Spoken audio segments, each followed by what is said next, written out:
killing an innocent person and emphasizes the value of human life. If anyone murders an innocent... Is the Quran verse from chapter 5, verse 32? Yes.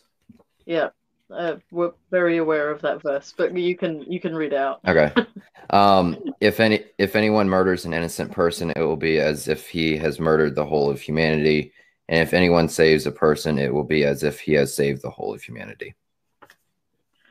Okay, so in terms of terrorism, I don't particularly think that the media does a very good job of portraying anything. I think the media is riddled with the need to sensationalize things and other people. Like, I fully understand that argument, but also I think it's completely dishonest to say that there is no such thing as terrorism in Islam. I mean, you wouldn't call it terrorism because that would not put it in a very positive light. But there is a concept of fighting and assimilating people and conquering land and taking things over. There is that concept because Islam, unlike Christianity, had a very political movement throughout its growth while Muhammad was alive. So there are a lot of political things that have rules and ways to set things up, which is why a lot of people would argue that Islam is a more complete religion than Christianity. I'm not going to get into that argument right now, but they have a political system in Islam, and I think that a lot of apologists like to say, oh, Muslims aren't allowed to destroy trees or animals and things like that. That's because they want to take those things over. That's not because that's just common sense. If you're going to take a land over, you're not just going to destroy all the cattle. That doesn't make any sense to do that. Or to kill off the women, because those women then become slaves, and that's a commodity that you can use. It's a horrendous commodity, but it is a commodity nonetheless.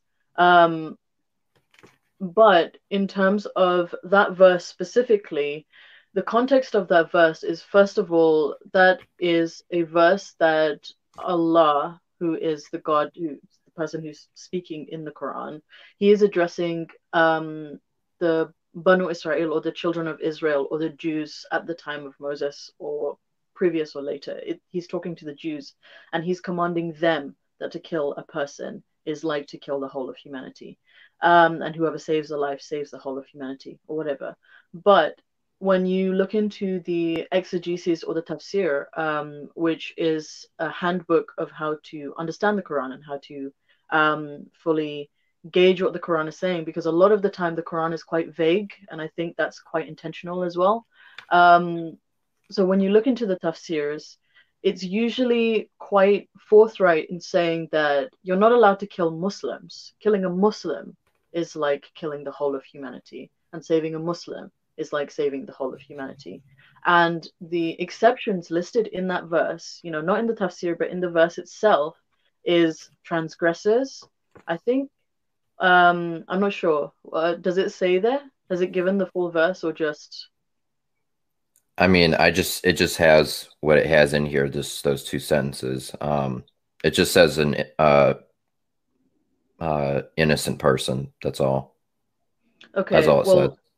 An innocent person isn't a correct translation of that verse anyway. But in that verse itself, there are exceptions that say someone who causes corruption in the land. It's the Arabic word for that is fahisha or fahish. And corruption can be understood to mean disbelief. Anyone who is a disbeliever and is spreading disbelief can be considered a transgressor or someone who's causing corruption.